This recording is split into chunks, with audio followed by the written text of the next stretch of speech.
اگر رات کے آخر میں تہجد کی نماز پڑھتے ہوئے آپ کے لیے پردہ ہٹا دیا جاتا تو آپ دیکھتے کہ فرشتوں کے گروہ آپ کو گھیرے ہوئے ہیں، آپ کو سن رہے ہیں، آپ کے ساتھ نماز پڑھ رہے ہیں اور آپ کی دعاؤں پر زور دے رہے ہیں۔ اللہ آپ کو ایسے معجزات دکھانے کی طاقت رکھتا ہے جن کا آپ تصور بھی نہیں کر سکتے۔ وہ جانتا ہے آپ کو وہ کب دینا ہے جس کے لیے آپ دعا کر رہے ہیں۔ تو یقین رکھو وہ کن کا حکم دے گا اور ہو جائے گا، کیونکہ تہجد کن کی منزلوں کی طرف لے جاتی ہے۔ ابو امامہ رضی اللہ تعالیٰ عنہ سے روایت ہے کہ رسول اللہ صلی اللہ علیہ وسلم نے فرمایا، تم رات کی نماز پڑھو کیونکہ یہ تم سے پہلے نیک لوگوں کی عادت ہے، یہ تمہیں رب کے قریب کر دیتی ہے، تمہاری برائیوں کو دور کرتی ہے اور گناہوں سے روکتی ہے۔ اگر آپ کی زندگی میں بہت سی پریشانیاں ہیں اور آپ تہجد بھی پڑھتے ہیں تو سمجھ لیں کہ آزمائش صرف انہی پر آتی ہے جو اللہ تعالیٰ کے بہت قریب ہوتا ہے۔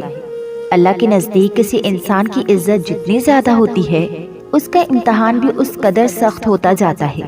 وہ آزمائے جاتے ہیں جو جتنی شدت سے مانگتا ہے اللہ اس سے اتنا شدید انتظار کرواتا ہے۔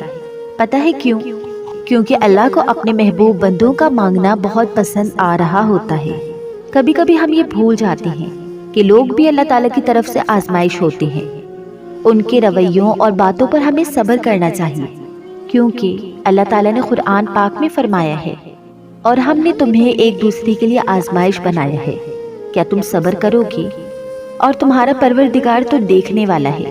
رسول اللہ صلی اللہ علیہ وسلم نے فرمایا کہ اللہ تبارک و تعالیٰ فرماتا ہے، اے ابن آدم، اگر تو نے صدمے کی ابتدا پر ہی صبر کیا اور ثواب کی امید رکھی تو میں تیرے لیے جنت سے کمتر ثواب پر راضی نہیں ہوں گا۔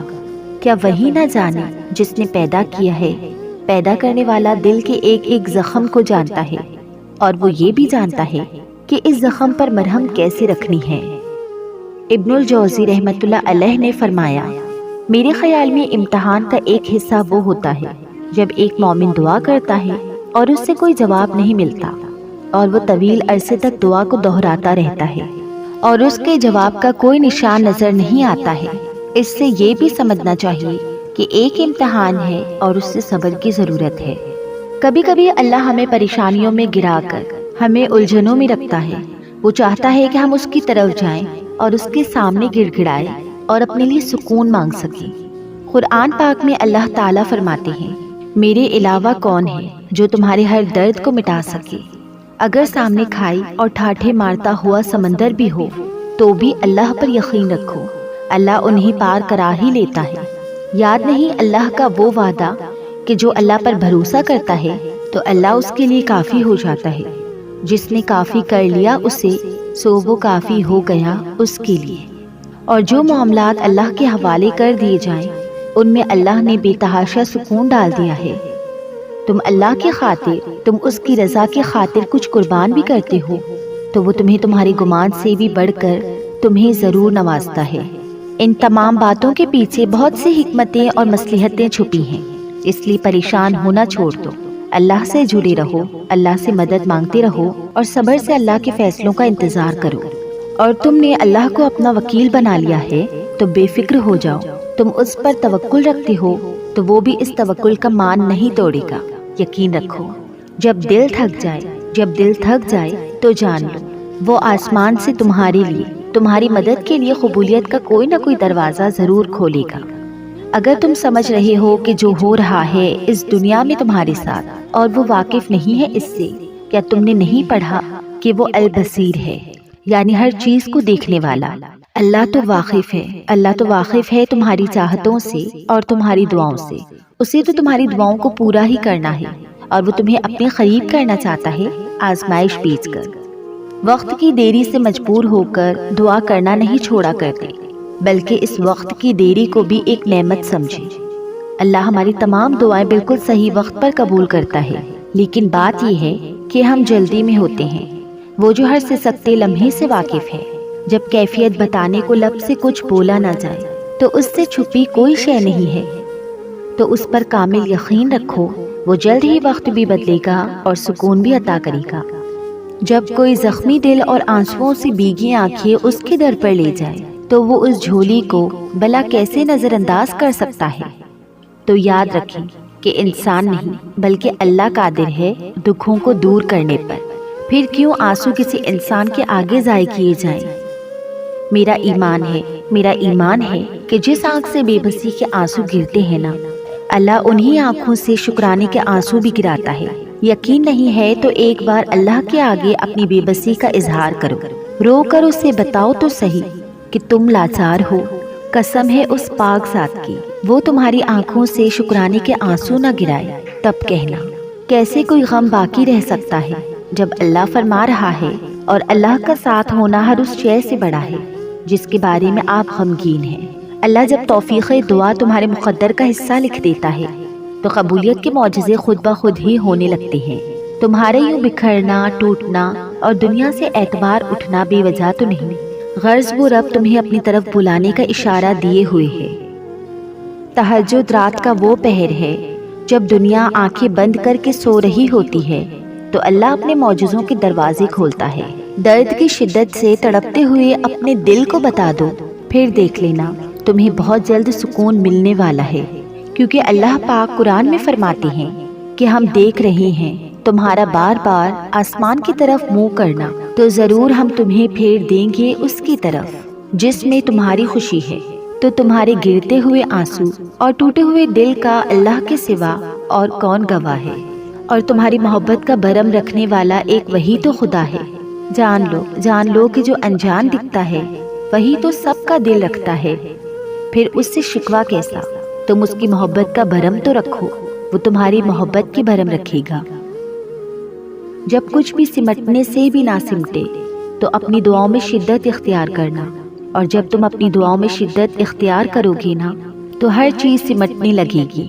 وہ چیز بکھرنے کے لیے ہی آئی اسی وجہ سے تھی کہ تم اس الجھن میں اپنے رب سے دعا کا رشتہ بناؤ۔ معجزوں کا دروازہ تہجد ہمیشہ سے اللہ نے کھول کر رکھا ہے۔ تم تہجد میں اپنے لیے مانگ کر تو دیکھو، کیونکہ یہ ایک ایسا معجزہ ہے اگر تمہیں نصیب ہو جائے تو سمجھو وہ سب مل گیا جس کی چاہت ہے تمہیں۔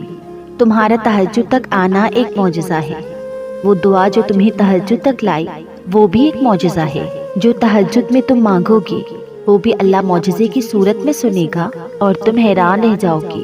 تم روشنیوں کے رب کو رات کے اندھیروں میں پکارو، وہ تمہیں روشن صبح عطا کر کے راضی کر دے گا۔ اور جس چیز کی طلب تمہیں تہجد تک لے آئی ہے وہ چیز اللہ کبھی ادھوری نہیں چھوڑے گا، وہ تمہیں ضرور نوازے گا۔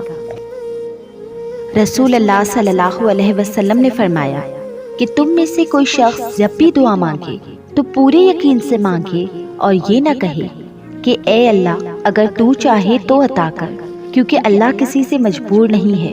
ممکن ہے کہ جو تم مانگ رہے ہو وہ تمہیں تمہاری اگلی دعا میں ہی مل جائے گا۔ کیا تمہارا ایمان معجزوں پر نہیں ہے؟ تو دعا نہ چھوڑے، ورنہ آپ قبولیت سے محروم ہو جائیں گے۔ اللہ قرآن میں فرماتے ہیں تم مجھے پکارو میں تمہاری دعا قبول کروں گا۔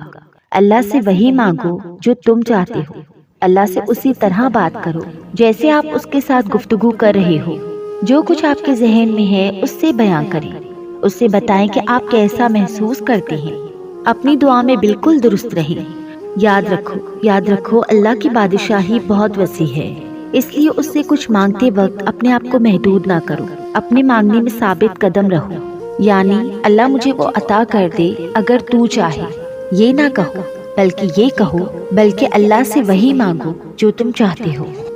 اللہ کی محبت اتنی خاص ہے کہ اگر انسان جائے نماز پر صرف سر جھکا کر بیٹھا رہے، کچھ نہ بھی بولے، تب بھی وہ رب کچھ لمحوں بعد ایسا سکون بندے کے دل میں اتارتا ہے کہ لگتا ہے جیسے اس رب نے پریشان دل کو یہ سمجھا دیا ہو کہ میرے بندے نا امید مت ہو، میں ہوں نا، سب ٹھیک کر دوں گا انشاءاللہ۔ سنو ہر بندے کا کوئی نہ کوئی اسماعیل ہوتا ہے، جب تک وہ اپنے اسماعیل کی گردن پہ چھری نہیں رکھتا اللہ کی دوستی نصیب نہیں ہوتی۔ اپنی آرزوؤں کی گردن پر، اپنی خواہشوں کی گردن پر چھری پھیرو، اللہ کے لیے محبوب سے محبوب چیز قربان کرنے کے لیے آمادہ ہو جاؤ، پھر تمہیں وہ اپنی قربتوں سے مالا مال کر دے گا انشاءاللہ۔ اس نے تمہاری ہر ایک دعا کا پاس رکھ لیا ہے، اور یہ دیری اسی بات کا ثبوت ہے۔ اللہ کو بہت پیارے ہیں وہ لوگ جو سخت مشکل میں صرف اور صرف اللہ سے مدد مانگتے ہیں۔ خوبصورت وہ لمحہ ہوتا ہے جب تم اپنے رب سے مخاطب ہوتے ہو، جب دونوں ہاتھ بارگاہ الہی میں ہوتی ہیں تو تم ہوتے ہو اور تمہارا رب ہوتا ہے۔ جب تم خود پر گزری اذیت نم آنکھوں سے اپنے رب کو سناتے ہو تو تم ہوتا ہے اور تمہارا رب ہوتا ہے۔ حالانکہ وہ جانتا ہے سب کچھ، مگر پھر بھی تم سے سننا چاہتا ہے، تمہاری چاہت کو دیکھنا چاہتا ہے۔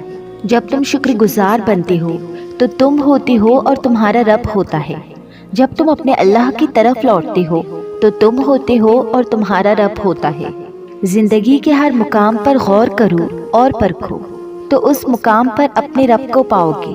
تو لوٹ جاؤ اپنے دوست کی طرف اور کہنا کہ میں بھٹک گیا تھا، کیونکہ زندگی جب آخری سانس پر اٹکی ہوگی تو تم ہوگے اور تمہارا رب ہوگا۔